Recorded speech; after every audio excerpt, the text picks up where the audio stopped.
Léa, Oriane et Laura sont 3 adolescentes qui aiment le shopping. Elles cherchent des fringues mode et pas chères. Elles sont typiquement le public cible d'H&M.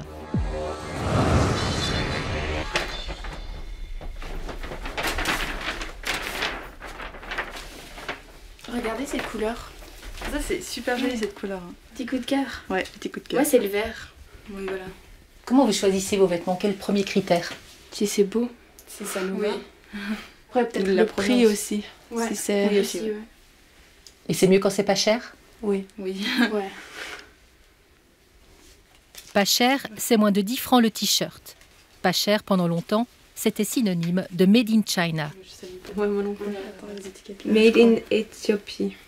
Est-ce que vous saviez que les vêtements sont produits en Éthiopie? Non, pas vraiment. Non. C'est pas important la provenance du vêtement? Bah, si, quand même, mais, oui, mais... à vrai dire, jamais fait très attention. Moi, je regarde pas trop les étiquettes. Bah, en fait, quand j'achète quelque chose, c'est pas forcément... Ça dépend pas de d'où ça provient. Oui, voilà. Made in Ethiopia.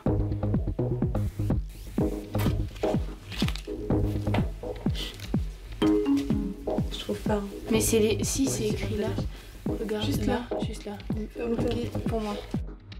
H&M est l'une des marques qui achète le plus de vêtements fabriqués en Éthiopie. Avec 22 milliards de chiffre d'affaires l'an dernier, c'est un poids lourd.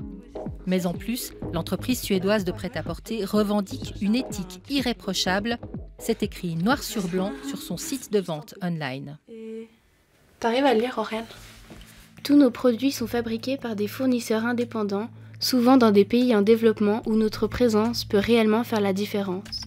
Notre entreprise contribue à la création d'emplois et à l'autonomisation des populations, en particulier des femmes, les sortant de la pauvreté et contribuant à la croissance économique de leur pays.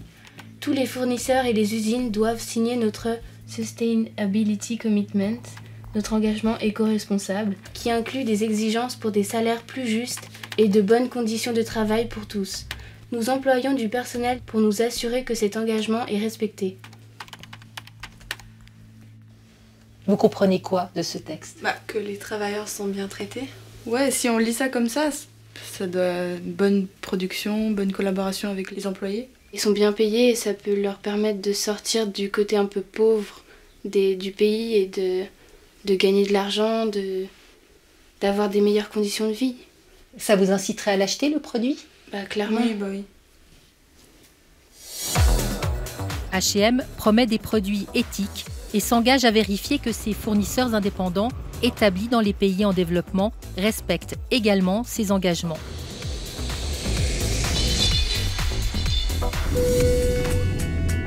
Nous partons pour Addis Abeba, histoire de vérifier ce qu'il en est sur le terrain. L'Éthiopie se présente depuis quelques années comme le nouvel Eldorado de l'industrie du vêtement. Avec des avantages proches d'un duty-free, le pays déroule le tapis rouge aux investisseurs étrangers. L'effet a été immédiat. L'Éthiopie a l'une des plus fortes croissances économiques du monde. On le voit sur cette courbe. Son produit intérieur brut grimpe de manière spectaculaire. Le plus important parc industriel du pays, dédié à la fabrication de vêtements, se trouve à 270 km au sud d'Addis Abeba. À la sortie de la capitale, les chantiers poussent comme des champignons, indice de cette explosion économique. Il y a aussi le chemin de fer tout neuf ou cette autoroute dernier cri. Mais il faut vite nuancer. Le pays part de très bas et l'an dernier, il était toujours dans les derniers au monde en termes d'indice de développement humain. Pas besoin d'aller loin de la capitale pour plonger dans l'Éthiopie rurale, quasi médiévale. En fait, le vrai visage du pays.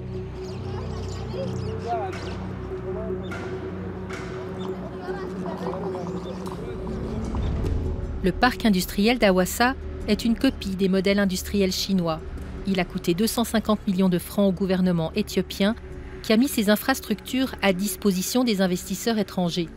Le directeur adjoint du parc nous donne quelques chiffres clés. So far, House Industrial Park has hosted 21 companies and the industry park is just fully occupied now. We are in our 2 years of operation. We have turned our second year in January 2019, and so far we have hired such around 25,000 workers, fully local, and if we include the expats, maybe it will reach up to 26,000. Les usines du parc d'Awassa sont toutes occupées par des compagnies étrangères, la plupart asiatiques. Ces intermédiaires reçoivent des commandes, fabriquent des vêtements et fournissent des grandes marques internationales comme par exemple H&M, Calvin Klein, Tommy Hilfiger ou Levi's, selon la liste que nous avons obtenue des officiels de Hawassa. And we have a plan to have Hawassa Industry Park phase 2 in the future. And for that we have secured the land already from the Hawassa City Administration. The industry park will create jobs for some 60,000 workers, and we are about close to half now. Il est 18h. Les 25 000 ouvrières quittent les usines. C'est une vague humaine, sans fin. When we engage into a full operation, we expect that many things will be changed. The economy of the city will be changed. And so far also, these workers, 25,000 workers, are having a job. They have some salary, and this payment is being dispensed to the city. So somehow it's contributing for the development of the city. And there are enterprises who are working with the industry park, like transportation service providers are there, canteen suppliers are there, cleaning service, security service. À l'entendre, c'est une vraie success story. Et pourtant, en discutant dans les rues d'Awassa, les habitants expriment beaucoup moins d'enthousiasme.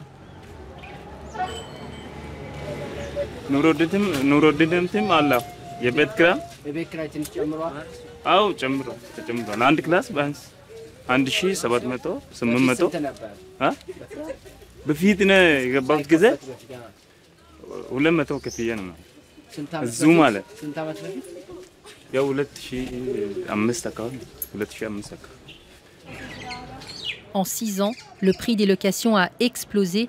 Les chambres coûtent 9 fois plus cher.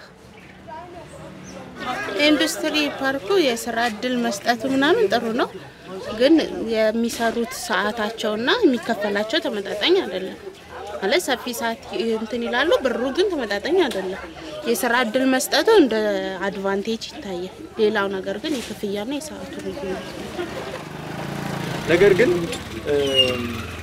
አሁን ካደጉ ሀገራት ነው እነኚህ ሰዎች የመጡት እኔ የተወሰኑትን ኢንቨስተሮችን አቃቸዋለሁ በቅርበት ነገር ግን ከዛ ሀገር ድረስ መጥተው እዚህ ለምስኪኑ ህብረተሰብ የስራ እድል መፈጠሩ ትልቅ ነገር ነው ኖርማሊ ሀገራችንም ይታወቅ ነው ያላደገች ሀገር ናት ይሄ አንድ ጥሩ ጅማሮ ነው ነገር ግን ኢን ቢሊየንስ ያተረፉ ነገር ግን ይሄውን የሚከፈለው እሷም እንዳለችኝ አሁን ኢን ቢሊየንስ እንደሚያተርፉ እሷም ካወቀች እዚህ ጋር የሚከፍሉትን ክፍያ ያለ ድርድር ማሻሻል መቻል አለባቸው ያለ ድርድር መንግስትም እነሱን ሎቢ ሊያረጋቸው አይገባም ቢኮዝ አትርፈዋል ይሄ ከታወቀ ካተረፉ ማሻሻል መቻል አለባቸው ነው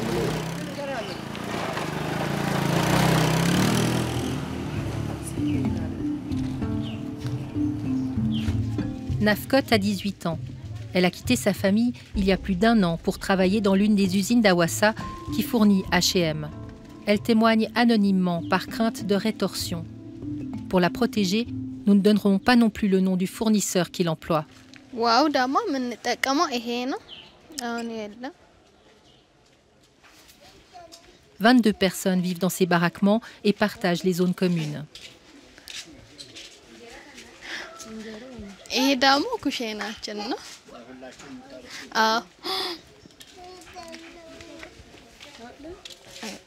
ይሄ ደግሞ ምጣዱ እንጀራ የምንጋግረው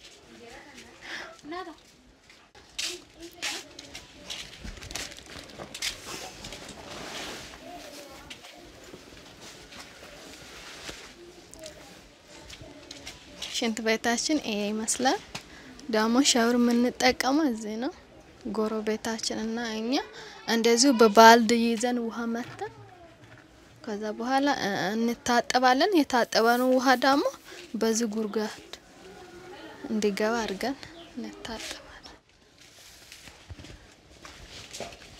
Nafkot était pleine d'espoir en trouvant cet emploi. Aujourd'hui, elle déchante. Elle vit dans une extrême précarité. Elle doit partager cette chambre minuscule avec sa cousine.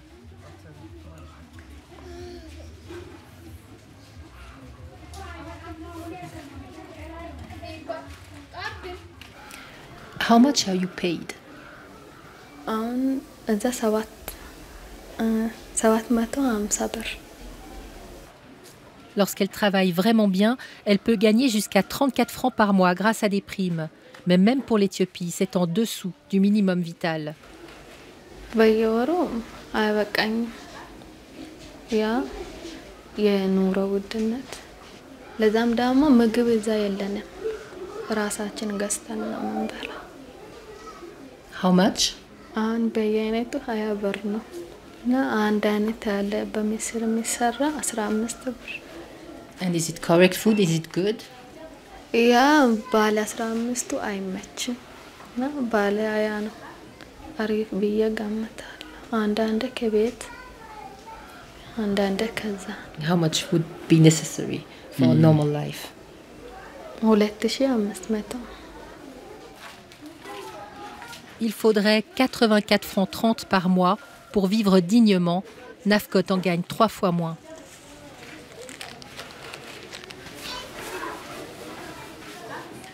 So you went shopping this morning? How much did you pay for all of it? ጠቅላላ 300 ብር ከፍዬ ነው። ከሰል፣ ዘይት፣ ቅባት፣ ሳሙና፣ ጨው፣ በርበሬ ማለት ሽሮ፣ በርበሬና ሱካር፣ ሽንኩርት። L'aliment de base en Éthiopie est la njera, la galette qui accompagne tous les plats. Mais rien que pour cette galette, il faut compter 10 francs par mois. There is no meat. ስጋማ የኔ ብር እስከዛም አይደርስም። And tomatoes, salad? አንዳንዴ እኔ ሳይሆን አንዳንዴ እሷ ገዝታ የምትመጣበት ሰዓት አለ። If you need to buy some clothes or if you need to buy something that is apart, how you do? How can you have the money? ያ ልብስ ካስፈለገኝ ማለት ነው የሚገዛው ነገር እንደዚህ የሚበላ ነገር ማለት ነው ከሱቅ የሚበደርበት ሰዓት አለ።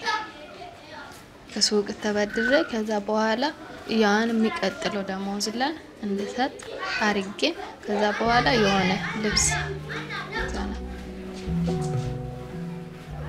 Nafkot travaille 50 heures par semaine. Elle coud des boutons de jeans de 7 heures du matin à 6 heures du soir.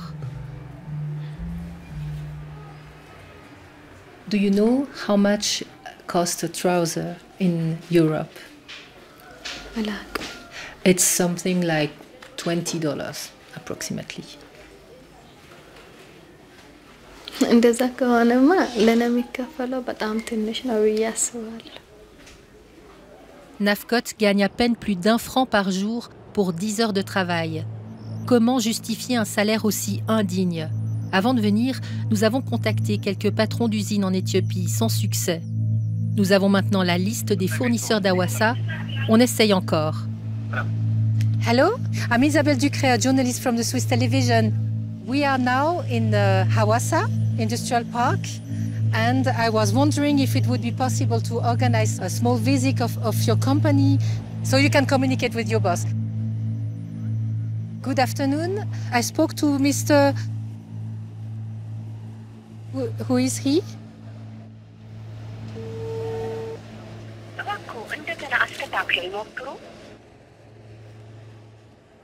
Hello, Mr. Yes, good afternoon. Not possible? On a fait tous les contacts possibles de la liste. Aucun n'a ouvert ses portes. On n'a jamais dépassé la réception, même en caméra discrète. Why is it so difficult to come inside? I mean, everybody is saying, oh, it's not available, it's not possible, come tomorrow. Tomorrow, are you here? No, I may just communicate with our MD. Le seul fournisseur qui a rappelé, c'est pour donner une réponse négative. Visiblement, nous ne sommes pas les bienvenus à Hawassa Industrial Park. Retour à Addis Abeba. Le ministre de l'Industrie est ravi de nous présenter le programme d'industrialisation à marche forcée de son pays. We have a vision to make Ethiopia the industrial hub of Africa in 2025. This is our vision. So we are working towards this vision. How can we achieve this vision? What policy, what kind of strategy we have to develop? We are planning, to create 300,000 employees opportunity and export also more than 3 billion. That's what we expect in the coming future. Yeah. Lorsque les questions se précisent, l'embarras devient perceptible. Do you know how much is paid an employee? No, we don't have, the minimum wage in policy in Ethiopia. So we are working on that. So currently, the government and other stakeholders are working for the minimum wage. So currently, we don't have. But do you know how much is paid an employee in Hawassa? As I told you, I don't have exact number because we don't have a minimum wage. I can tell you, because they are agreeing together, the factory. So it's around 1,000 beer a month. Yeah, it's... I don't have that figure, actually. It varies from company to company. It varies from the skill of the workers. Many of the companies have some, in addition to salary, they have some kind of incentives also. They can provide free meal to the workers, transport allowance, something like that. At the beginning, the salary was very low. It was lower than that? Yeah, exactly. It was improved, Even some of the companies never provide food also, canteen, something facility. They have to pay for the canteen, the people. No, the workers. No, they don't pay. They told us they have to pay. No. Yes, that's sure? totally wrong. No, it's a free canteen, No, that's 15 or 20 beer for the lunch. No. Which company? Some of them. No. Yes? No, the information I have is totally different to what you have, okay? Il y a peu d'images récentes de ce qui se passe vraiment derrière les portes des hangars. Ce sont surtout des archives promotionnelles que l'on trouve sur YouTube qui vantent l'épanouissement au travail des ouvrières. Chinese companies in here are also known for continuously providing knowledge and skills for thousands of local employees. Ce reportage a été diffusé 1 an après l'inauguration du parc industriel par une chaîne de télévision chinoise connue pour sa propagande.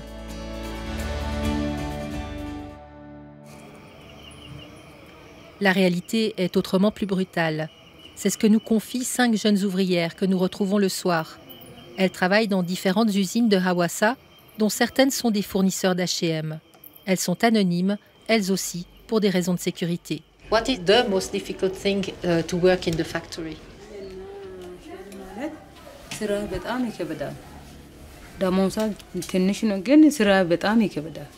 Is the manager shouting to you, making punishment? ምጨውበት ጊዜ አለ። አሁን ለምሳሌ ታርጌት በሰዓት 80 አውጡ ከተባለን 80 ካላወጣን ይጨውብናል። How much is your salary? በፊት 750 ነበር። አሁን 2 ዓመት ላይ 1000 ብር ሞልቷል። በፊት 750 ነበር። አሁን አመት ሞላን። ከአመት በኋላ 100 ብር ተጨመረ 850 ብር። 750 ምን ያህል ጊዜ ነው ጀመርሽ? አንድ አመት አልቆየውም። 5 ወር ነው የቆየው።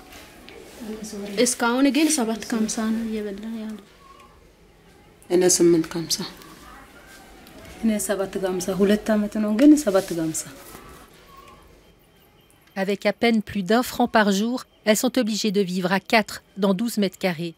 Why you don't quit the job? አይ ወደ ቤት ወደ አገራችን ከተመለሰን ወይ እቺ ልጅ ተባራ ነው የመጣችው የሆነ ነገር አድርጋ ነው ወይ ሰርቃ ነው ምናምን ስለምባል ለዛ ነው እንደናለች እስከ 2 አመት ድረስ አይተን እንሄዳለን እንደመጣን ተመልሰን አንድም እንዴት እንደሚሆነን አይተን ተረጋግተን እንሄዳለን ብለን ቆየን አሁን እስካሁን ለውጥ የለንም ደሞዝና ስራ አንድ ጋር አይመጣንም ደሞዙ ትንሽ ነው ስራ በጣም ይከብዳል ብሎ አሁን ልጆቹ ብዙ ነው እኛ ጋር አሁን የኖሩ ልጆች ቢላ አገርቤት ሄደዋል ብዙ ልጆች ነው ያሉት Are you angry about that? በጣም ነው የሚያናድደኝ። አሁን ለስራ ብለን ነው የወጣነው። ለስራ ብለን እስከመወጣ ድረስ ራሳችን ችለን እየሰራን አይደለም፣ እያደረን አይደለም። አሁን ገና ቤተሰቦችን እያሰገረን ስለሆነ በጣም እናደዳለን። ሲያወሩ ከዛ ስንመጣ ወጪ የላቸውም፣ ምግብ የላቸውም፣ ምን ሁሉም ነገር ከነሱ ስለሆነ ችግር የለም፣ ምን ትሰራላችሁ፣ ለቤተሰቦችን መርዳት ትችላላችሁ ተብለን ነው የወጣነው። አሁን እዚህ ስንመጣ ምንም የለም። ራሳችን ራሱ አልቻለንም። C'est le gouvernement qui se charge du recrutement dans les villages et offre sur un plateau la main-d'œuvre aux patrons d'usines. Et des petites mains, il y en a en abondance en Éthiopie. 90% de la population n'a pas de travail fixe. Pour faciliter les démarches, l'État a créé une commission éthiopienne d'investissement, un organisme au service des investisseurs étrangers. Eux non plus, manifestement, n'ont pas envie de nous rencontrer. Hello, Mr. Mokanen. It's Isabelle again, the Swiss journalist. Hello, you hear me? Nous avons dû longuement insister pour décrocher une interview soudainement annulée. Nous ne lâchons rien depuis la cantine de l'EIC pleine d'investisseurs. On nous balade entre promesses, attentes et refus pendant des heures. I will have to say the Ethiopian Investment Commission refused to give any interview and answer the questions. Yes? We have so many questions. We made the interviews in Hawassa and we realized that the salaries are so low that the people can even not live with that or even not eat properly. Évidemment, c'est une question embarrassante.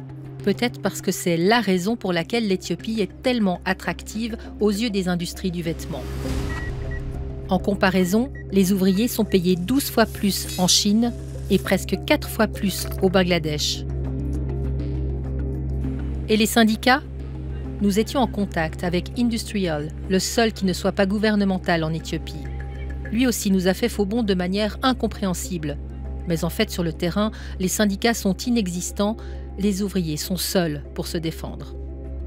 This is also the reason the companies are coming to Ethiopia, because it's very cheap. Yeah, exactly. That's because, the Bangladesh, when they started, their salary was very, very, very cheap at that time. But when they grow now, they reach to the maximum. So we are just discussing with the companies and with the employees also. So I hope recently we will come to some agreement, which can satisfy, the workers and the companies as well. The companies are listening to that worry from the government? Yes, exactly. They are listening to that. Yeah. So they're telling you we will pay more. With them. Yeah, exactly. So why they don't do it immediately? Yeah, exactly. We are discussing with them also. They complain, the efficiency of the worker is not that much. So how can we increase at this time? So let's see the improvement of efficiency, productivity of the workers, so we can easily, add the salary. Vous avez bien compris, c'est ça l'argument choc des fournisseurs étrangers. Ils invoquent la faible productivité des ouvriers éthiopiens pour justifier des salaires en dessous du minimum vital. Et le gouvernement ne semble pas de taille à lutter. So we are learning, by doing. Sometimes when we start, it's a new concept for us. It's a new for industrialization. So we are learning. So what we can improve, Un gouvernement débutant, des fournisseurs qui en profitent et à l'échelon supérieur, de grandes marques qui ferment les yeux, voire sont complices. Évidemment, nous avons sollicité à de nombreuses reprises H&M avant et après notre retour d'Éthiopie. Nous leur avons expliqué notre enquête et ce que nous avions découvert sur place. Malgré cela, H&M à chaque fois a laconiquement refusé toutes nos demandes d'interview.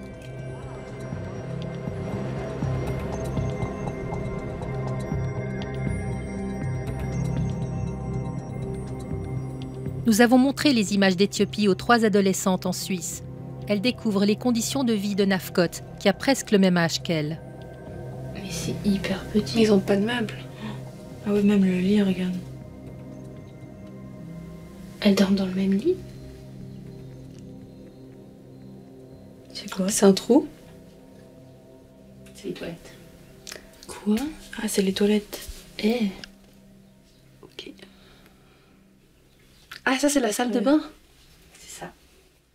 Léa, qu'est-ce que tu penses de ce que tu viens de voir? Je pensais pas qu'ils avaient des conditions aussi... Enfin, on peut quand même le dire, c'est un peu horrible. C'est... Leur maison, c'est tout ouvert et il n'y a rien de fermé. Ils font tout à l'air libre. Ils n'ont même pas forcément d'eau. Je savais même pas que ça existait à ce point-là. Bon, moi, je me disais bien qu'ils habitaient pas dans un palais avec tout parfait. Mais quand on lit ce qu'il y a écrit sur le site d'H&M, on s'attend pas à ce qu'ils habitent dans des conditions aussi horribles, sans eau courante, sans électricité. Le pire, c'est que je me dis, en lisant ce qu'ils mettent sur leur site, bah nous, en tant qu'acheteurs, bah on va acheter quelque chose en pensant que les gens sont bien traités. Donc en fait, on pense qu'on fait quand même un geste qui est bien parce qu'on apporte de l'argent aux gens, on apporte que du bien. Et là, on voit que c'est pas du tout le cas. Ils vivent dans des conditions horribles, donc on se sent un peu, je sais pas, un peu trahi parce que, je sais pas comment expliquer, mais c'est vraiment, j'aime pas ça. L'Éthiopie veut s'industrialiser. Et évidemment, c'est une approche à soutenir. Mais sur quel retour réel le pays peut-il compter? En profitant d'une main-d'œuvre exploitée, le plus gros bénéfice finit dans les poches des fournisseurs et des grandes marques comme H&M, dont l'éthique affichée finalement n'est qu'un paravent de marketing inacceptable.